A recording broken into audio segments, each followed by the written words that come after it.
Jamaica. You're in every beat of my heart. I really love you.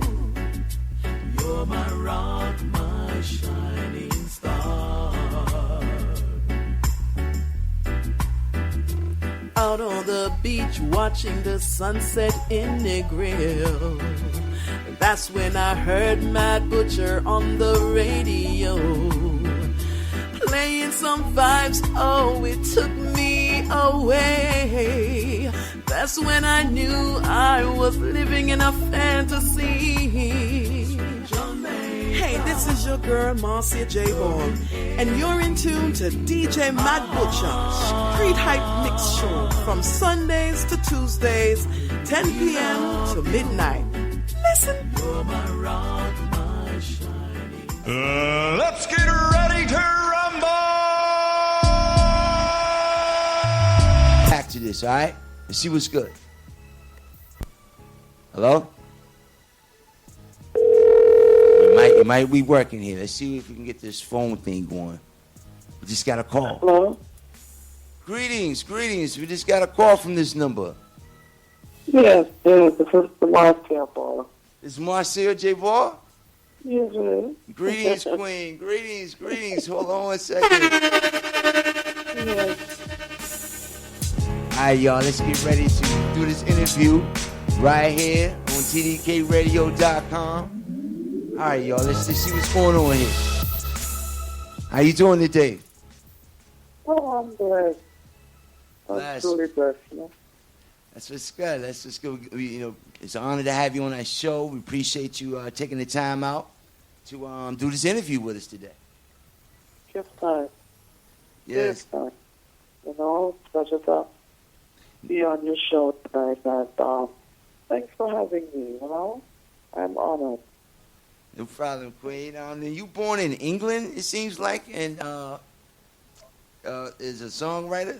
Is that where you began that, in England, or where? No, I was born in England. Born where? Born in England, in the UK. Okay. And so I was raised there, you know, in the United States, particularly more New York, you know. And that's when it all began. Okay, so you say you were born in England and you moved to New York? Where you located right now? You still across seas, or where you calling from right now? I'm calling from over South Florida. Okay, you in the sunny state, huh? Yes, the sunny, or what they call it, shining state. Something sunny like state. Close to it. That's it. Now, you've been singing and stuff since you were 6 years old, it says? That's correct. Pretty much that's where, you know, my mom had formed a group. There was 4 of us. And it was a show that used to go on in New York called Wonderama that used to take place on TV. And also is where even Stephanie Mills had made her first grand appearance. So my mom says, how about if I get my children on that group and see if we can make a start in the music. So that's where it all began. Okay, so was you actually like 6 or 7 years old as a background vocalist? I mean, almost like Michael Jackson or somebody? Just like that. Oh, wow. So you've been putting in work for a long time then, huh? Quite a bit, yes, quite a bit. Started from, the Glee Club in school, and, my mom, they found out me singing is when, we used to have rehearsal in the basement. And I am singing. I used to go downstairs all the time and practice with the microphone and turn on the amp. And we me and myself, just no one else but me. Practicing and everything. And so it's like when you was young. I'm sorry. Go ahead. yes, and this is when no one knew that I could have sing like that. 'Cause I was always doing backgrounds, until I don't remember who it was, but I think it was my teacher was the one that discovered that I could sing. And I kept rehearsing, and it was they were all sitting on the top stairs of the basement. No one, I did not know that my family members were listening.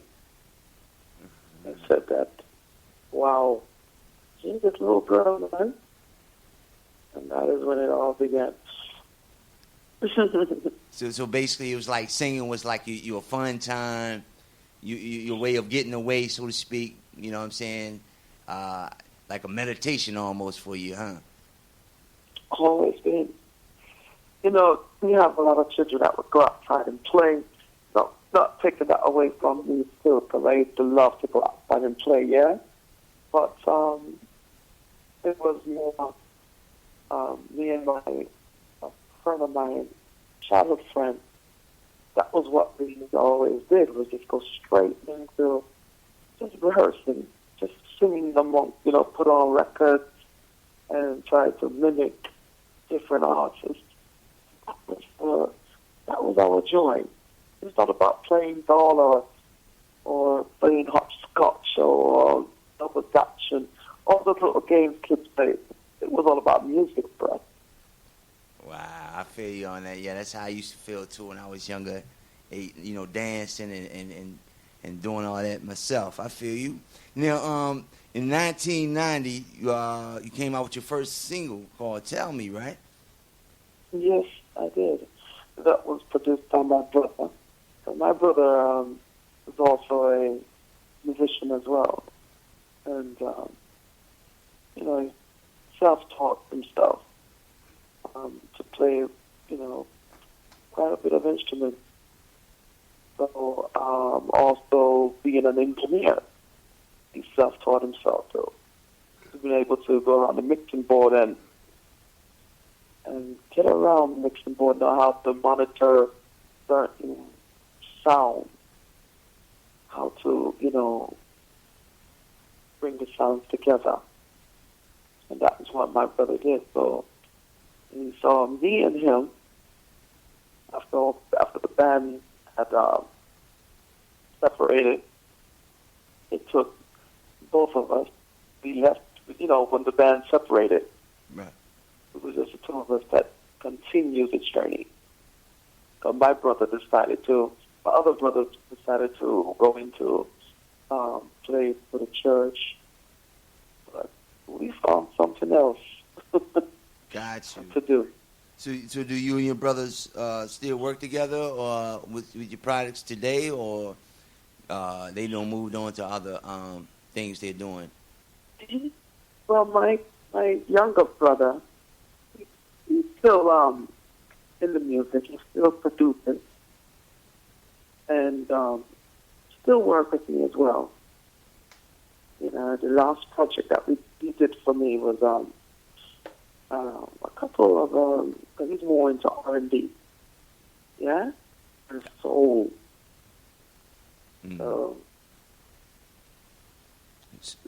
So he's not really into the I guess the reggae vibe, so to speak, or Allen vibes. Yeah, he's a lover drop man, and lovers rock more is like a Lovers drop, got you. Okay. Like a R&B, with soul with reggae. Okay, lovers slow drop. it down. I need And that's where you get lovers rock. So it's a mixture. Okay, yeah?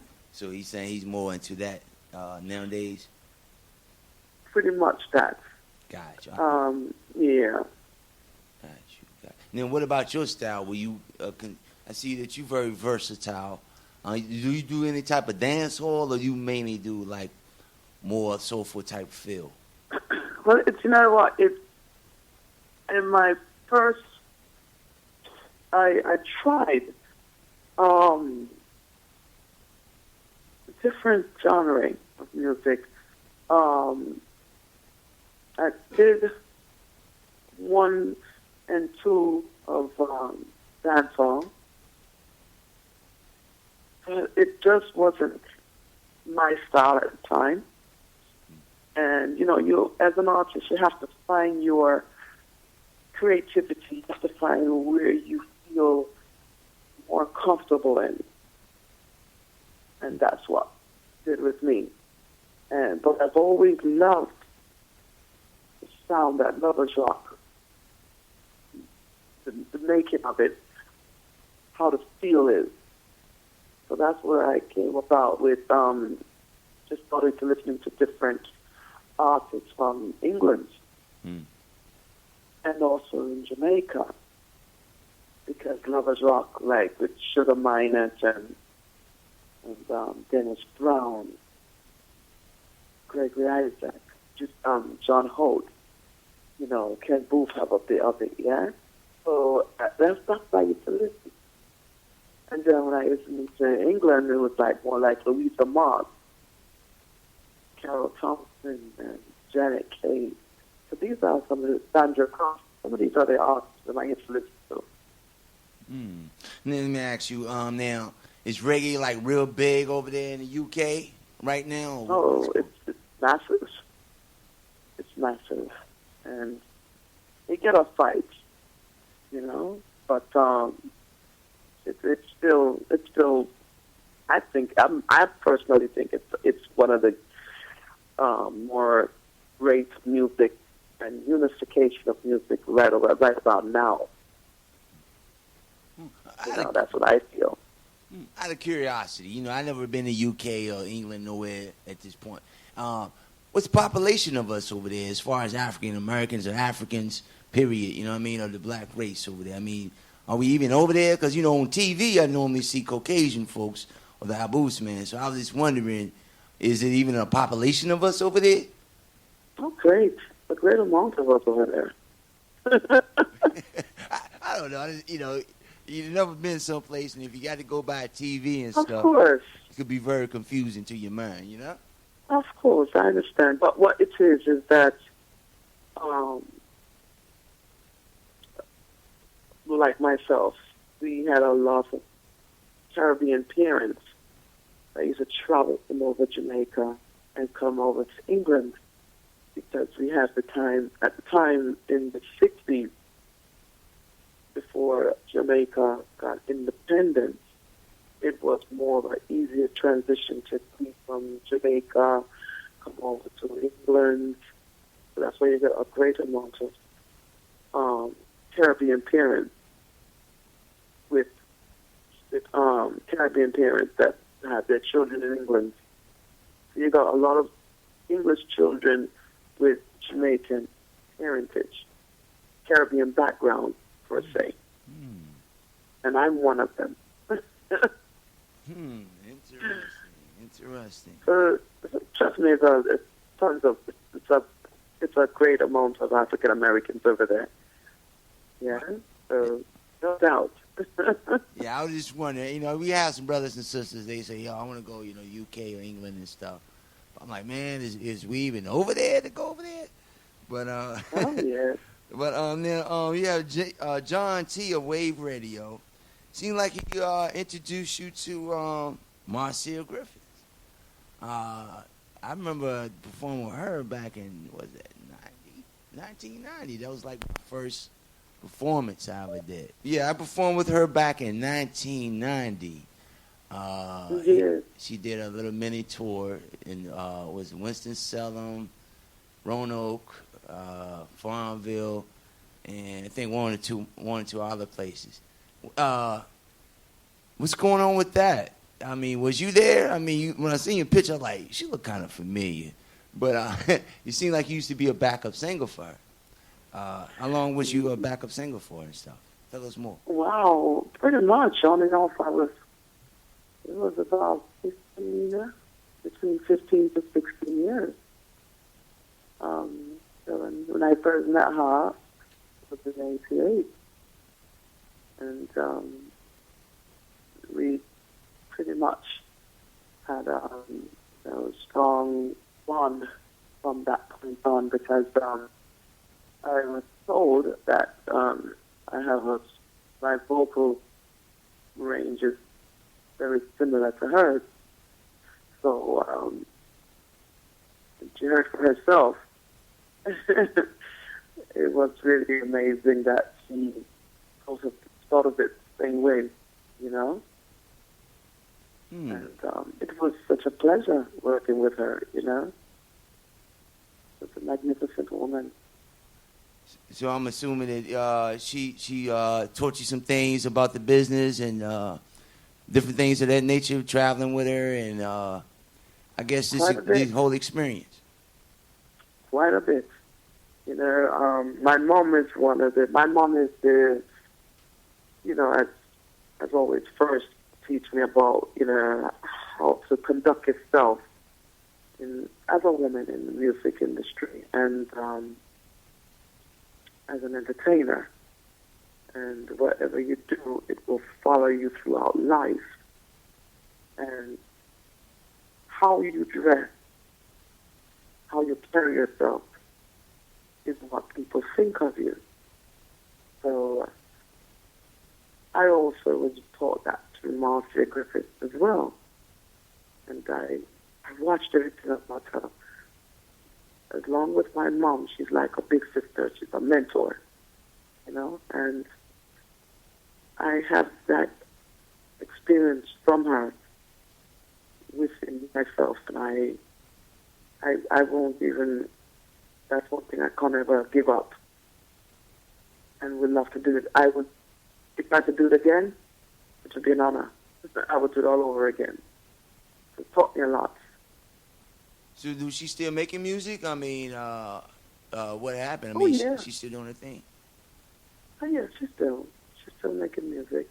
You know, she did a song called "I Shall Sing" as long as she lives, and she does mean what she says.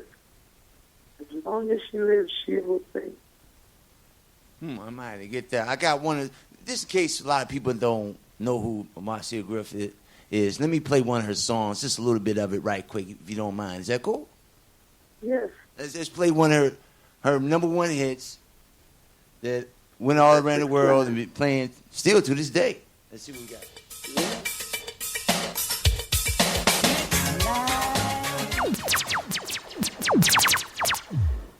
Hello, you still there? Yes, I am. Greetings, yo. That was the hot song. It's still out there. Let me ask you something. Was you in this song in the background singing or what? No. There's only one particular song that I did with her, recorded with, and but that. Hello?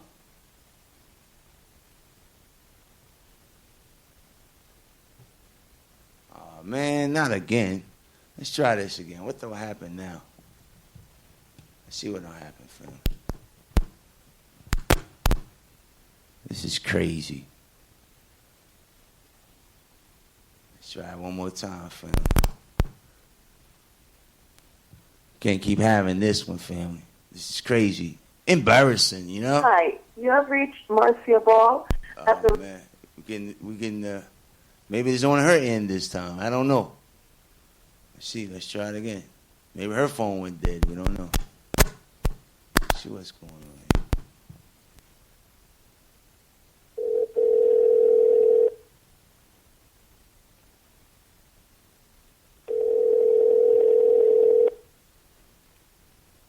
Yes, Christy. Wow, this is crazy. We back I know. we apologize, whoever tuning in right now. You know, this is live action. We're on these cell phones, you know, actually calling each other. But you were saying something about you had a song that you actually recorded with her, right? Yes, I did. Yes, I did. It's a song that was on a compilation album, and but back to Electric Slide or Electric Boogie. Yes, let's talk about it. And that song, I had to self-taught myself to dance. Wow, okay. Because it felt kind of awkward that I'm on stage with her, she's singing that song, and I don't know how to do the dance. So she looked at me in a way and said, "You don't know how to do the dance." And I'm like, "No." And everybody out in the audience is doing this dance now, okay, the Electric Slide. Right. I had to self-taught myself that when we were going to perform it the next time, she said, "Oh, you catch on quick." I said, "Yes."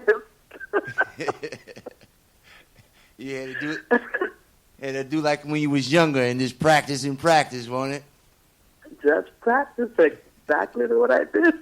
And she was happy to see that I caught on to the dance. I said, "What? I don't want to be left out." Indeed, indeed. Now it seems like that new, what's it called? That new Electric Slide one with that guy rapping. I think it is. I can't think of it right now off the top of my head. I think that one kind of overtook her song. What do you think? The one who was rapping? Yeah, what's the name? I can't think of it right now for nothing. But the there it is on the other Electric Slide one, but it's called Electric something. I can't think of it right now. But well, we used to call it the bus stop. What is it called? The dance.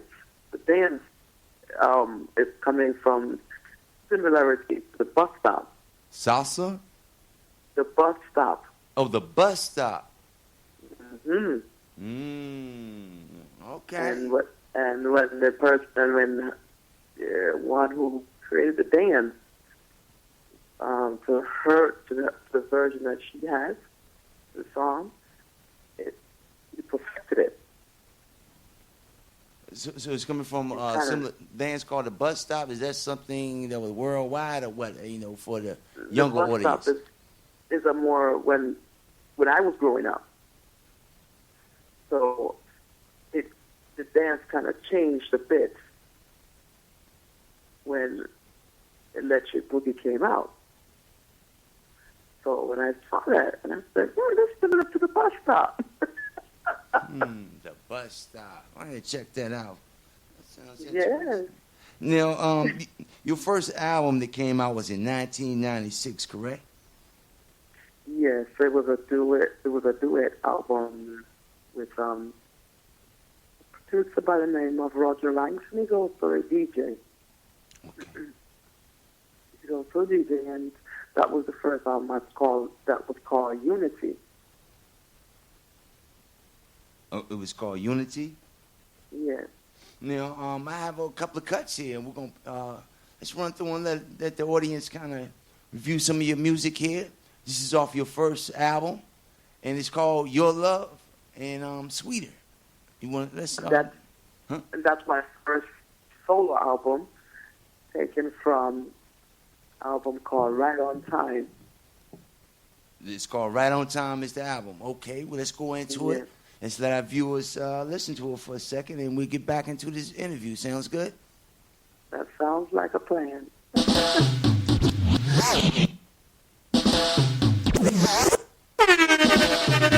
Hello, you still there? Yes, I am. Peace. Okay, well, definitely. Is that Lovers Rock sound that you was telling us about earlier?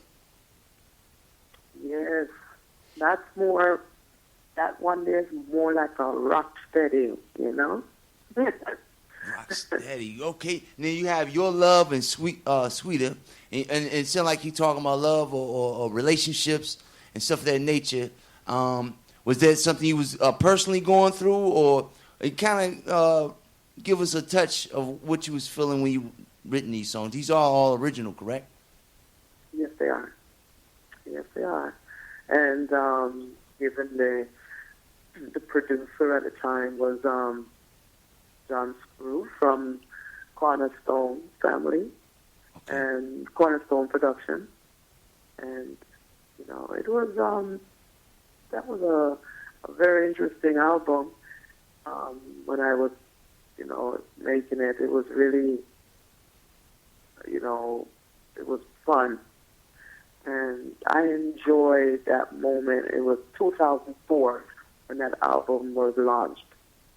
And it was really, it was exciting for me, you know, doing a first solo album, apart from always being with someone doing an album with, Gotcha. or, you know, doing my first break away from doing the duet that I was doing a duet with.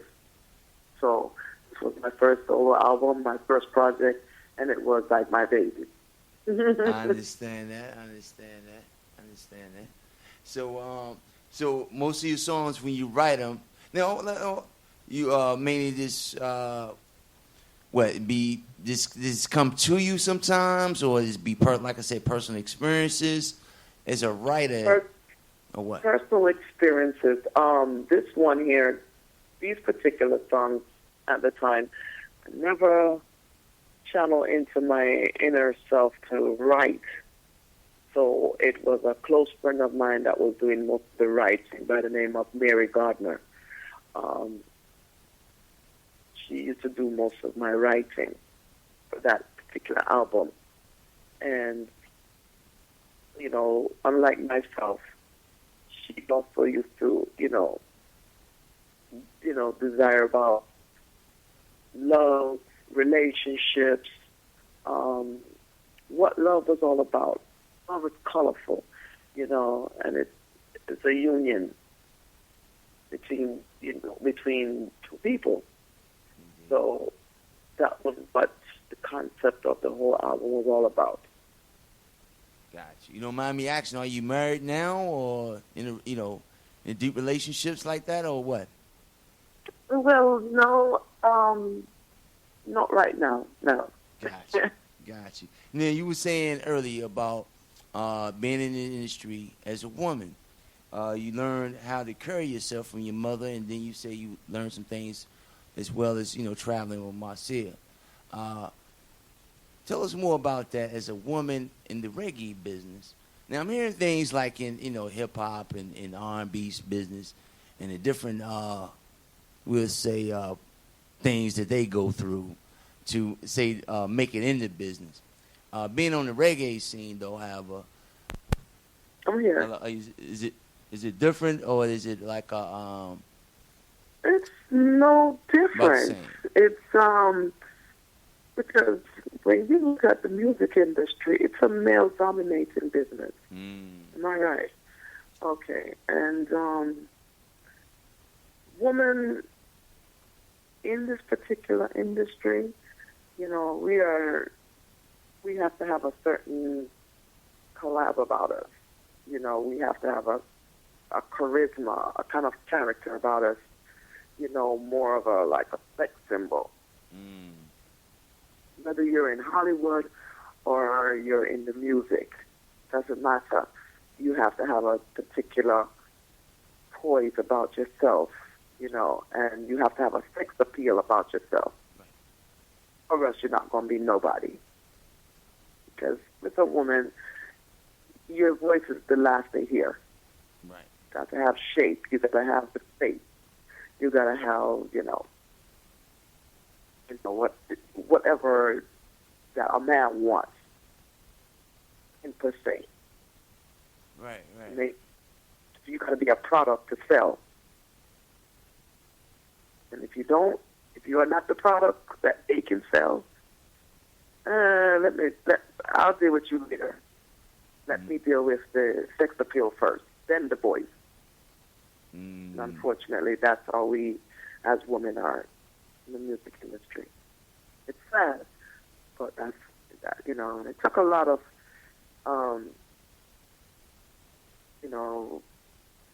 ill treats. For never say, I'm speaking of experience, Right. that what I went through, you know. So, and that's even starting as a girl group. You know, I was always, oh, your voice is more mature than these girls, and maybe you need to be a solo artist, but you know, you don't got this, and you don't have that, and I'm like, what? Unpleasing. Can't be pleasing everybody. So I just stepped out the box, and thank goodness I had my brother who was able to spindle out some good music, and we just did our own thing. Now, so at the end of the day, you're saying that it's not an easy business, no matter if you what type of artist you is. But if you want the fame, you got to play a certain game. Is that what you're saying? Yes. Gotta play a certain game. Now, for yourself, you say you had some ill treatments here and there, being a woman. It seemed like you've been doing this, like you said, 6 years old. This singing in pretty much in the shower or wherever, you know. So, to you, it's not really about making the money and the fame or being the sexy thing, or it's more this, particularly this making this music for your soul and for your spirit, you know, and stuff like that. What's your opinion on that? If you're in the music industry to make money, you might as well pack it up. Simple as that. And as a female and a male artist, you might as well pack it up. Pack it up, huh? Because music has to be from your soul. Music is a spirit, and it knows it's who it has to pick to be able to administer the message. I like that. Okay, and if you're in it for the business, you're going to be out there picking food out in the garbage, trying to trying to earn. Now, you've been in it for over, what, 20, 30 year vet or more, and so I'm mighty sure you've seen a lot of women come and go in this business, correct? Quite a bit. Quite a bit. You said somebody even end up picking out of the garbage can, so to speak, huh? Yeah. Wow. Now, you got you came out with a second album, right? Now, when did you come out with this second album? This album was done in 2007, and this album was, it's a gentleman that we had met. At the time, it was my ex-manager by the name of Althea. She was under the name of Pops Girls Production. And we was online trying to build up my fan base. Right. Started off on the internet with MySpace. And so be it that we met a gentleman by the name of Genius, musical genius. And he's based out of the UK. And what he did was, when he heard my voice, he took a very strong liking of it. He said, I want to do an album with her. And he kept in contact with her until the birth of the second album came out, which was called Choices and Changes. Now, I got two songs here I'm going to play right quick. Now, what is this? Euphoria? Can you pronounce that? Euphoria. That was produced. That was also collab of also my brother had a great influence in that album as well. So the one you're about is Euphoria. Euphoria. Okay. Euphoria is more like a feeling. Is that what it stands for? That's what it is. It's a feeling that you get in lovemaking. Wow. One of them situations. Okay. Sounds good. Yeah, I guess they'll go along with Set Me Free, huh? What's Set Me Free about? Yeah.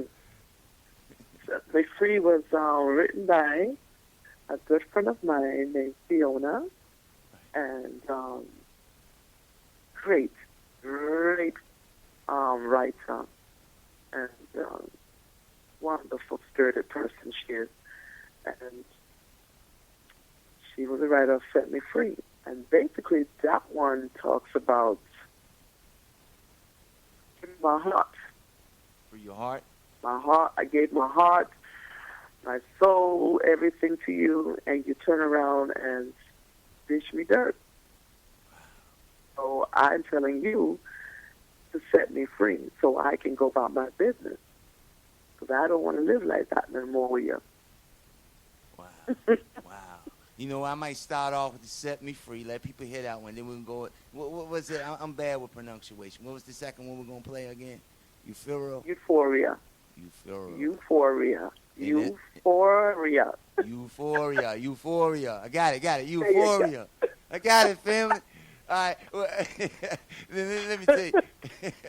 You said that meant what again? It means the feeling of after you're making love. Or while you're making love. I don't know. I might have to go for that one first. Let's play that one first, and then we'll go for Set Me Free. You know what I mean? Yeah. Set me free from all that. Let's see what's good. Let's get ready to play this new song here. Let's see. Well, it's from your second album, Marcia J. Ball, y'all. That's that Marcia Ball.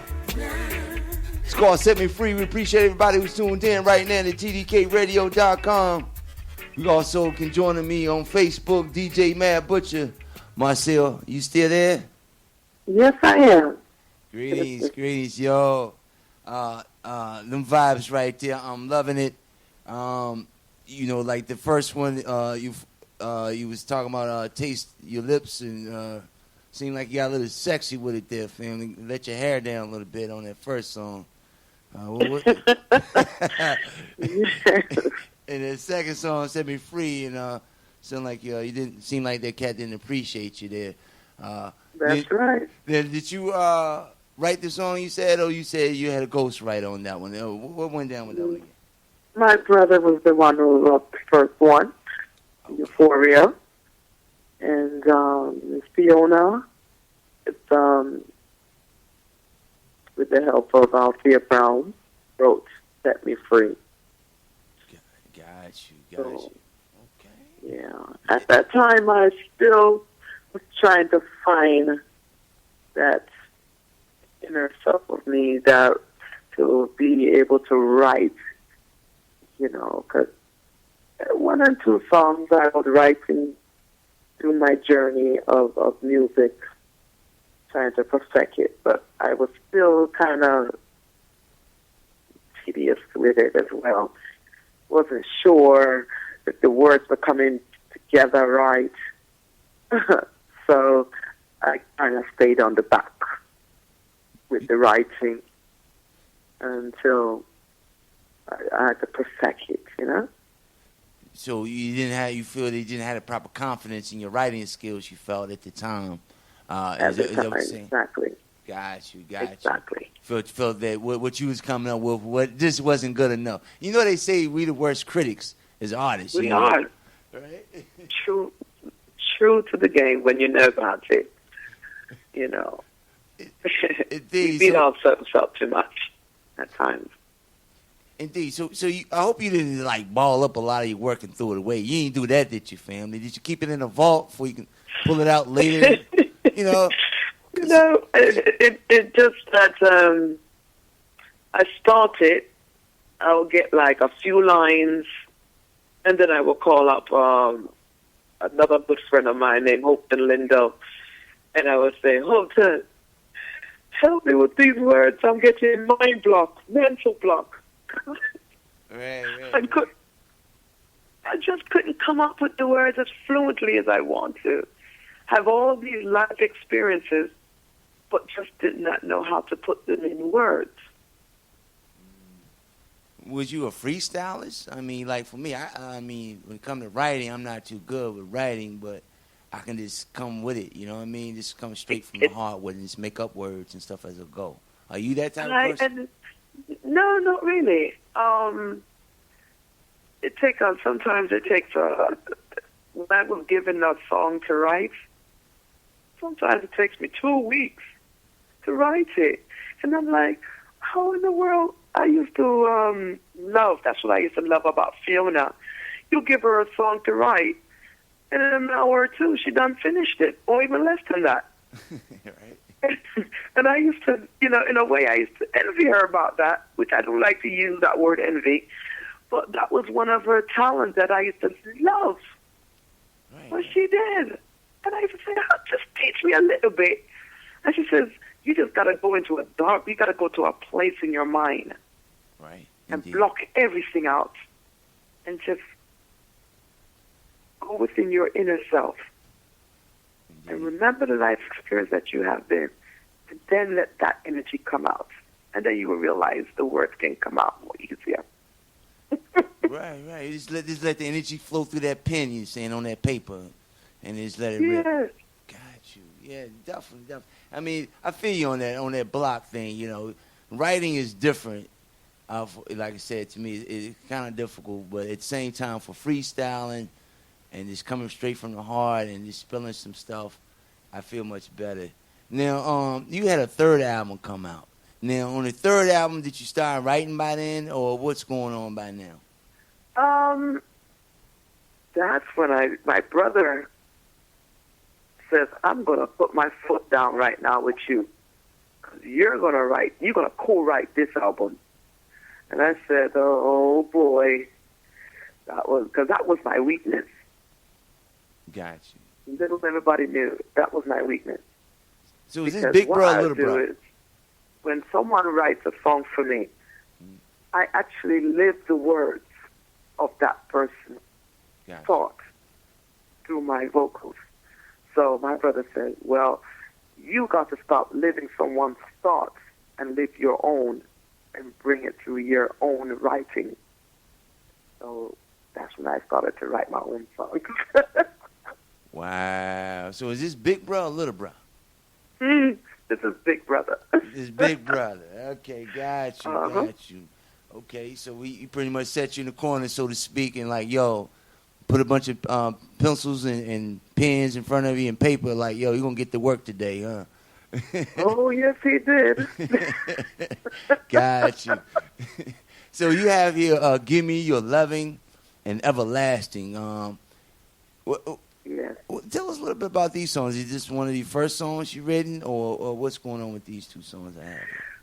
Well, Give Me a Loving was a co-writer of my brother. I wrote that one with my brother. And pretty much I went into the depth of my soul, and it's about love. That's what it's all about with me. Yeah, it's not just about, making love or, Right. it's not about that. It's more of a soul love. Right, Of enjoying being with your partner, just as much as taking a walk down the beach or in the park, but just enjoying quality time together. And everlasting is more having a personal relationship with your creator. And did you write that whole song right there, or that was co-written as well? My brother wrote that one. Okay, He says I can't wait any longer. So what we're going to do then, we're going to go ahead and play Give Me Your Loving first and go into Everlasting. Sounds good? Sounds great. All right, we're going to go ahead and play this song here from your third album. It's called Give Me Your Loving. Marcia J. Ball. Marcia, you still there? Yes, I am. Peace. Yes, that was Everlasting. You said your brother wrote in that, huh? Yes, he did. Yes, I'm feeling the vibes on that. And now, the other one as well, you saying that you and your brother wrote. You said you and your brother. I'm sorry? Me and my brother wrote that one, yes. Okay. Now, that was called Give Me Your Loving as well. Yes. Now, well, I wrote a note down. Hold on for a second. I'm sorry about that. I was I was sitting there. Anyway, but I can't find it right now. But you came out with your fourth album, right? And so Yes. now on your fourth album, did you get the courage by now to say, yo, I'm gonna write this whole thing? Or you still had co-writers? What's going on? No, I pretty much got back not doing the writing and just this time someone offered to write for me on my fourth album, and a lot of transition was going on in my life at that time, changing staff, management. In 2011, when Unveil was released, I met a gentleman out in England called Selector C, or Conroy, and he has been my manager ever since. And he has helped me pretty much broaden my horizon more over into the UK. So that next album was a lot of it was a lot of influence through him, Conroy, to have me pushed to do the fourth album. Because as you can see, the length of time between that one and the one from the Unveil from 2011 to Hello World in 2013. You know, I had kind of taken a break. And in between, I was doing singles, so I kind of took a break. Had a little bit of transition going on in my life. And I said, hey, let me try something. Got you. So Still in the realm of lovers rock, but a little different in the music, if you see where I'm coming from.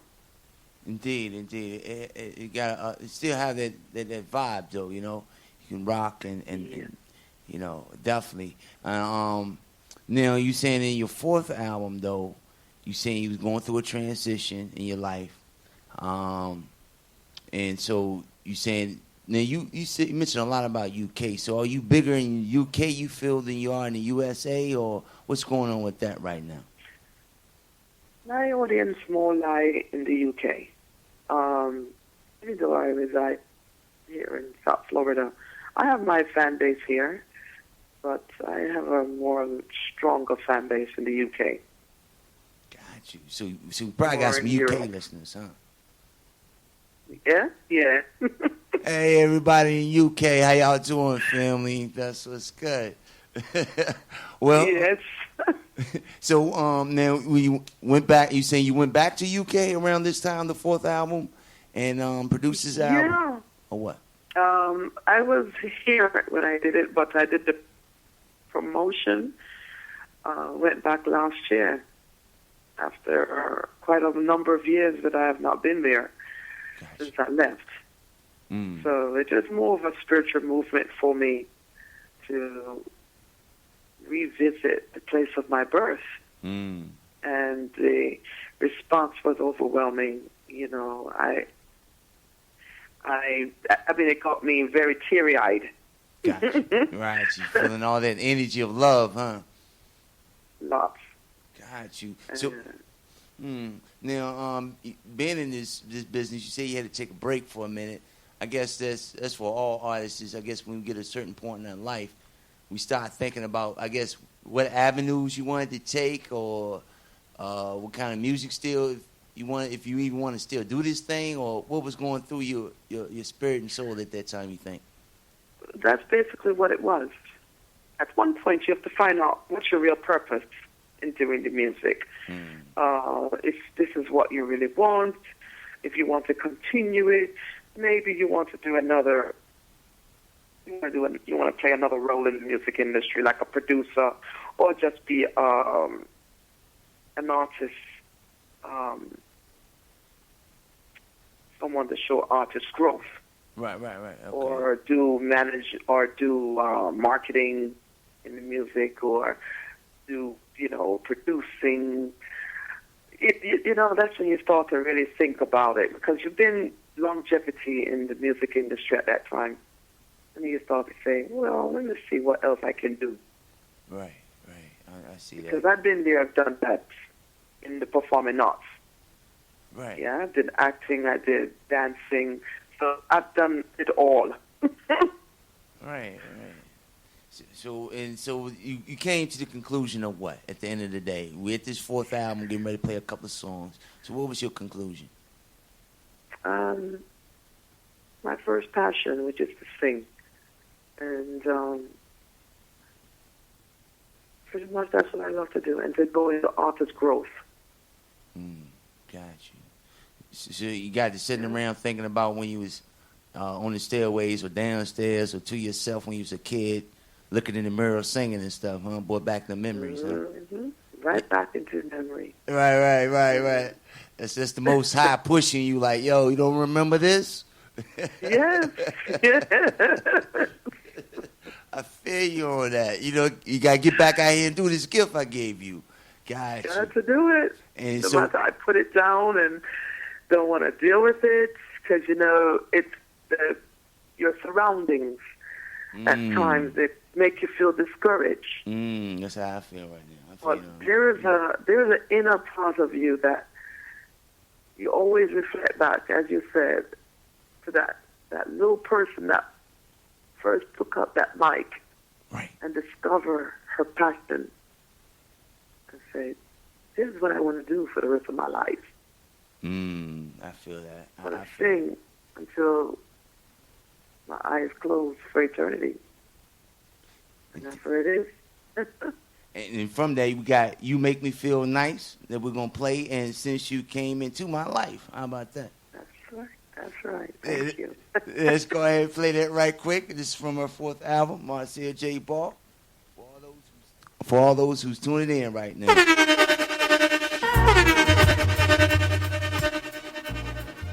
Yo, Marcia, you still there? Yes, I am. Oh, man, that was lovely right there. And then at first, when I played You Make Me Feel Nice, they had like a jazzy type feel to it. Because that's my second love is jazz music. And my favorite artists are up in the line of like Sarah Vaughan and Billie Holiday. So those are the women that I used to listen to their songs and in a way kind of mimic their type of vocal ability. Dionne Warwick. I mean, you're talking about some true divas to their names. You understand? Indeed. It make me want to, find a wifey. I mean, I was feeling that vibe right there in the lyrics she was saying. Well, that's a good thing. Yeah, definitely. Now, you got some new tracks. It's almost that time for us to get off the air. But before we go, we're going to play a couple of songs. And you got one called The Journey. This brand new, huh? This is a brand new track with the present producer that I'm working with, Mr. Trevor Elliott from Musical Ambassador label, pretty much Musical Ambassador Production. And this song also features a great saxophonist by the name of Dean Fraser. And exactly what it's called, The Journey, is exactly what it does to you. It takes you through a journey. Indeed. And did you write this particular song, or did you have co-writers on this one as well? I wrote this one, and I feel very proud of myself. You confident? Okay, that's what's good. So you don't got it. Okay, we definitely got it through such a great inspirational personal savior in my life. and I speak of none other than the Christ Jesus.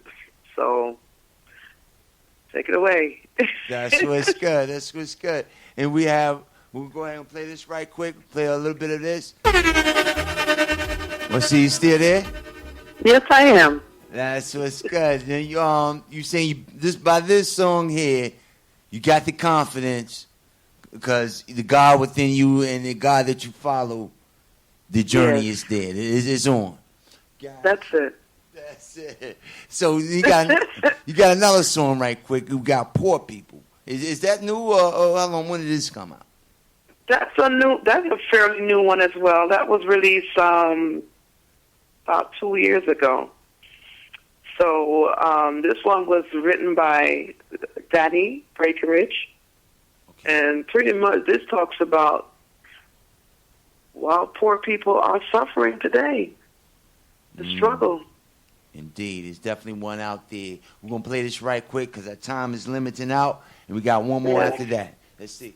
All right.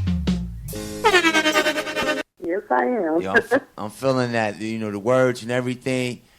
People need to go check that out. How can they check out your music and get in contact with you and learn more about you there? Well, I've got a catalog of music on iTunes. They can find me on Amazon. They can find me on Google Music, Spotify. That's just to name a few. But I usually just tell them to just go on the Google train. Right. Google me. Got you'll find me. It was a song called Google Me, baby. Got you. There you go. And I'm on Facebook. I have about 3 pages. But if you can't get on one, you can get the other, Marcia J. Ball. And also, I have a website on the debbiemusic.com. You can find out a lot of my, follow me there. And Twitter. I'm on LinkedIn Connection. It's not hard to find me. Got you. You're a veteran in this thing. Let me ask you this right quick before we leave up out of here. I had my man King Bonton on the air a couple of weeks ago, and one of the things he was telling me about the last names, like Ranks and Ari and stuff like that. As a female, do y'all do things similar as well? I mean, what? That's more like into the dance hall, where you have, for example, Lady G. You have before it was Lady Saw, So, in the dance hall, they more kind of change their name to suit the type of music that they do. When it comes to a singer, I keep my name personally. Gotcha. Some of us call ourselves Empress. But more I keep it simple. Understood. Sweet Jamaica, you have this song here. Is this a brand new song as well that we have here? Yeah, that's on the album, Hello World. Okay. That's pretty much a song talking about the beauty of Jamaica, the land of Jamaica. Indeed. What we're going to do, we're getting ready to play this song right quick. Yes. Just before we get off the air, actually a little bit over time, but it's okay. For all those who's tuned in right now, the TDKRadio.com, we appreciate you. And we also want to have this on YouTube on the MB3GEE channel coming up by the weekend. Y'all check with Marcia J. Ball, check her websites and Twitters and everything. She should have a link for everybody to also check out. We're going to play this song called Sweet Jamaica right quick just before we sign out with Marcia J. Ball. Sound good? Yes. Yeah, that one is called Sweet Jamaica, Marcia J. Ball.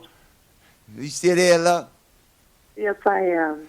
Oh, man, this has been a wonderful interview. Appreciate you, like I said earlier, taking the time out to chat with us here. I really appreciate you all having me, and I just wanted to give a shout out to my, to all the listeners out there who, showing me all the love that I can possibly. It's overwhelming, and that are continuing to journey with me, yeah. And also, I want to give a big up to my U.S.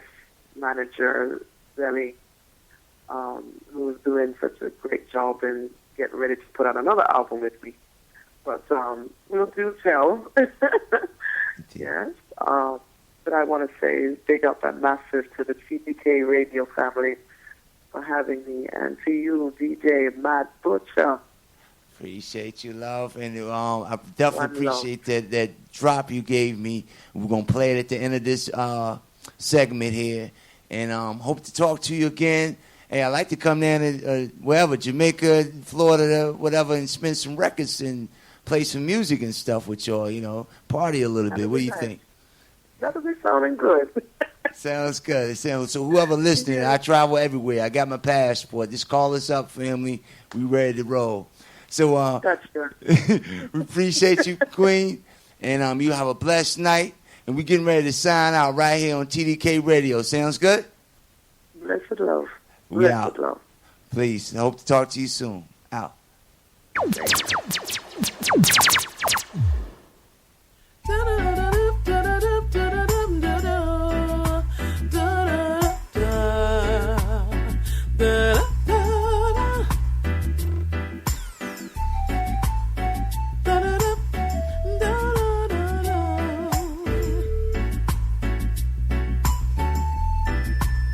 Out on the beach watching the sunset in Negril.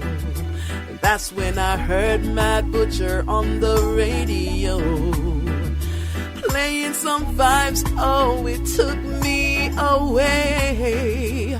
That's when I knew I was living in a fantasy. Hey, this is your girl Marcia J. Ball, and you're in tune to DJ Mad Butcher Street Hype Mix Show from Sundays to Tuesdays, 10 p.m. to midnight. Listen.